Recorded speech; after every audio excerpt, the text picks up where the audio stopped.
इलाकों से हमारे वर्कर, सबको मेरी तरफ से अस्सलाम वालेकुम। माइक नहीं चल रही है इसलिए मैं कोशिश करूंगी, जितना मुझसे हो सकता है मैं ऊंचा बोलने की कोशिश करूंगी।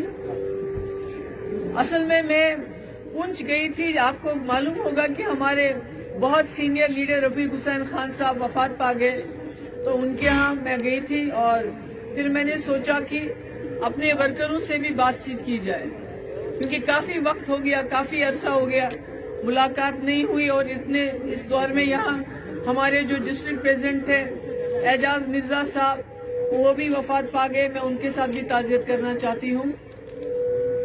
तो आज तो यहाँ बहुत ही धुआंधार तकरीर की, सुरेंद्र चौधरी साहब ने सब कुछ बता दिया, मेरे लिए कोई ज्यादा बताने के लिए नहीं है।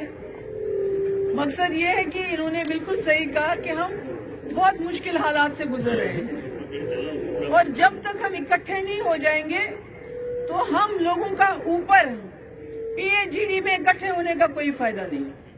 जब तक निचली लेवल पे, निचली सतह पे हम लोग इकट्ठे नहीं हो जाते, क्योंकि बड़े मुश्किल हालात का सामना है इस वक्त।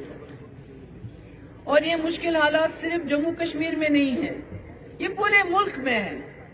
कोई बात करता है तो उसको जेल में डाल दो, कोई आवाज उठाता है तो उसको बोलो ये मुल्क के मुखालिफ है, एंटी नेशनल है। कोई नौजवान जेएनयू हो, अलीगढ़ मुस्लिम यूनिवर्सिटी हो, बात करते हैं तो इनको बोलते हैं टुकड़े टुकड़े गैंग है, ये मुल्क के टुकड़े टुकड़े करना चाहता है। किसानों को बोलते हैं ये खालिस्तानी है, जो सीएए में निकले उनको बोला ये पाकिस्तानी है। हम जम्मू कश्मीर को लोगों को तो बोलते ही है कि हम जी मिलिटेंट हैं, टेररिस्ट हैं। तो ऐसे में आवाज थोड़ी कम करते हैं, ये ठीक है। तो ऐसे में नहीं क्या करते हैं, वही ठीक है, नहीं ये ठीक है। तो ऐसे में इन हालात में जब जम्मू कश्मीर में बड़े ही अजीब किस्म के हालात बने हैं, कहते हैं कि यहाँ जब से 370 हमने हटाया, यहाँ अमन कायम हो गया। अमन तो कब्रिस्तान में भी होता है, ये तो वो वाला अमन हमें नहीं चाहिए कि आपके मुल्क की जितनी भी एजेंसीज है उनको आपने लोगों के पीछे लगाया है। कोई बात करता है तो उसको पकड़ के ले जाते हो, उसको डराते हो, धमकाते हो, ये तो नहीं चलेगा। इसलिए तो मुफ्ती साहब ने इतनी मेहनत नहीं की थी। मुफ्ती साहब ने 99 में कांग्रेस पार्टी इसलिए छोड़ी थी, वो जम्मू कश्मीर को मुसीबत से बाहर निकालना चाहते थे, वो जम्मू कश्मीर को खून खराबे से बाहर निकालना चाहते थे। और जब उनको मौका मिला, मुझे याद है मैं यहाँ कोट डाड़ा, बलजराला और कौन सी जगह है, फतेहपुर, फतेहगढ़, दरहाल टोपा, कोई जगह ऐसी नहीं जहाँ मैं नहीं गई हूँ जब हालात खराब थे। मगर जब मुफ्ती साहब, जब हमने पीडीपी बनाई तो हमने लोगों को बोला कि हम जम्मू कश्मीर को इस मुसीबत से निकालेंगे। और हमने जब सरकार बनी तो कोशिश की कि जो हमारे बॉर्डर पे फायरिंग चल रही थी ये बंद हो जाए, सुकून हो, क्योंकि जब तक सुकून नहीं होगा तरक्की नहीं होगी। अगर यहाँ सुकून हुआ तो मुफ्ती साहब ने मुगल रोड बनाया, अगर यहाँ अमन हुआ तो आपको यूनिवर्सिटी मिली, अमन हुआ तो आपके थाना मंडी में कॉलेज मिला। जब अमन ही नहीं होगा तो तरक्की कैसे होगी? इसलिए मुफ्ती साहब का ये मानना था कि जम्मू कश्मीर में तरक्की के लिए अमन का होना जरूरी है, और अमन कायम करने के लिए बातचीत का होना जरूरी है। जो बातचीत वाजपेयी जी के वक्त में पाकिस्तान के साथ भी हुई, जम्मू कश्मीर के लोगों के साथ भी हुई, बॉर्डर पे सीज फायर भी हुआ, हुर्रियत वालों से बातचीत हुई, LK Advani deputy prime minister ने बातचीत की, खुद वाजपेयी जी कश्मीर आए और उन्होंने बोला कि मैं खुद पाकिस्तान के साथ बातचीत करने के लिए तैयार हूं। यानी माहौल बदला, और आज जब हम देखते हैं माहौल बहुत ही ज्यादा बिगड़ा हुआ है पूरे मुल्क में। मुफ्ती साहब कहते थे, आप जरा सामने से हट जाइए, इनको प्रॉब्लम हो रही है। मुफ्ती साहब कहते थे ये बहुत अच्छा मुल्क है, यहाँ रंग बिरंगे लोग रहते हैं, अलग अलग मजहबों के लोग रहते हैं, ये बहुत बड़ी जमहूरियत है यहाँ पर। مجھے بار بار کہتے تھے دیکھو کیسی جمہوریت ہے، اندرا جی کو ایک غریب آدمی نے ووٹ بھی خلاف ڈال کے ہرا دیا. یہ مجھے وہ کہتے تھے. وہ کہتے تھے دیکھو کیسے یہاں کا انصاف ہے کہ ایک الہ آباد ہائی کورٹ نے اندرا جی کے جو اس وقت پرائم منسٹر تھی اس کے خلاف فیصلہ دیا. یہ ہمارا ملک ہندوستان ہوتا تھا. آج کی بات نہیں، آج تو کچھ بھی نہیں رکھا، آج تو سارا تباہی مچا دی انہوں نے. جو ہمارا آئین جس کی یہ قسم کھاتے ہیں، ہمارے جھنڈے کی بات کرتے ہیں، آئین کی دھجیاں اڑا دی بی جے پی والوں نے. ایسے ایسے قانون پارلیمنٹ میں لاتے ہیں جو ہمارے آئین کے خلاف ہیں.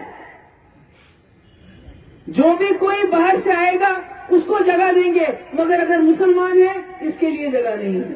یہ تو ہمارا جو آئین ہے جس میں تمام مذہب و ملت کے بغیر سب کو جینے کا حق ہے، تو آئین کہاں رہا؟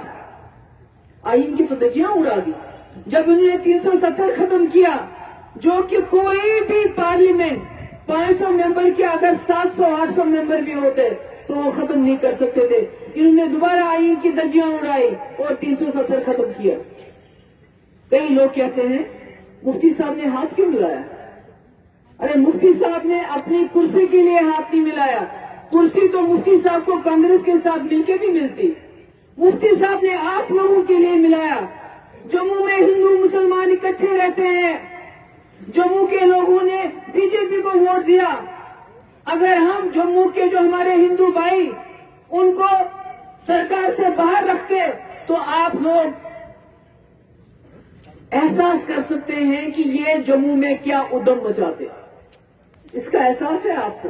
جو ہندو مسلمان جو جموں میں کہتے ہیں شیر اور بکری ایک ہی گاٹ پانی پیتے ہیں، اور مفتی صاحب نے اس لیے ہاتھ ملایا، ان کا ماننا تھا کہ واجپئی جی نے جموں کشمیر میں بہت کام کیا. یہ نہیں کہ سڑکیں دی، پل دیے، نہیں، سب سے بڑا کام کیا پاکستان سے بات کی، سب سے بڑا کام کیا کشمیریوں سے بات کی، سب سے بڑا کام کیا امن دیا، سب سے بڑا سب بات کی راستے کھولنے کی بات چلائی. تو مفتی صاحب کا خیال تھا مودی جی اتنا بڑا مینڈیٹ لے کے آئے ہیں، یہ بھی واجپئی کے اسی راستے پہ چلیں گے. کیونکہ مودی جی بار بار کہتے تھے، اب میں سریندر جی کی طرح تو نہیں بولوں گی کہ چٹ بول دیں، وہ تو میں نہیں بولوں گی، مگر وہ بار بار کہتے تھے میں واجپئی جی کے انسانیت، جمہوریت، کشمیریت کے راستے پہ چلوں گا. اور یہی وجہ ہے کہ مفتی صاحب کو ڈر تھا کہ اگر بی جے پی کو کھلا چھوڑ دیا گیا، اگر ان کے ہاتھ میں سرکار کی زنجیر ہم نے نہیں باندھی تو یہ کبھی بھی 370 کو ختم کر سکتے ہیں. اس لیے جب ہم نے ان سے سرکار بنائی تو ہم نے شرطیں رکھی. سب سے پہلی شرط کیا تھی آپ کو معلوم ہونا چاہیے، آپ میرے پی ڈی پی کے ورکر ہو. سب سے پہلی شرط تھی کہ 370 کو ہاتھ نہیں لگائیں گے. اس کے لیے مودی جی نے حامی بھری. دوسری شرط تھی جو ایسپا ہے، جو حال ہی میں ہمارے یہاں 3 لڑکے راجوری کے شپین چلے گئے، وہاں ان کو بے دردی سے قتل کیا گیا. کیوں؟ کیونکہ ایسپا میں آپ نے اپنے سیکورٹی فورسز کو وہ طاقت دی ہے کہ کوئی پوچھ تاچھ نہیں ہے. ان کو ملٹن جوان تھے، رشتے دار تھے آپس میں، بہت چھوٹے چھوٹے لڑکے تھے، مزدوری کرنے گئے تھے، مار دیا ملٹن بنا کے، کیونکہ اس میں پیسہ ملتا ہے، اس میں پروموشن ملتا ہے، اور کوئی پوچھنے والا نہیں ہے. کیوں؟ ایسپا ہے. تو ہماری دوسری شرط تھی بی جے پی کے ساتھ کہ جو ایسپا ہے، جتنے حالات ٹھیک ہوں گے ایسپا کو ختم کرنا ہے. ہماری تیسری شرط تھی پاکستان سے وہیں سے بات چیت شروع کرنی ہے جہاں واجپئی چھوڑ کے گئے تھے. کشمیریوں سے بات چیت کرنی ہے، حریت سے بات چیت کرنی ہے، ہمارے پاور پروجیکٹ واپس دینے ہیں، جموں سیالکوٹ کھولنا ہے، کرگل اسکردو کھولنا ہے. یہ تمام شرطیں بی جے پی نے مان لی، تب جا کے ہم نے سرکار بنائی.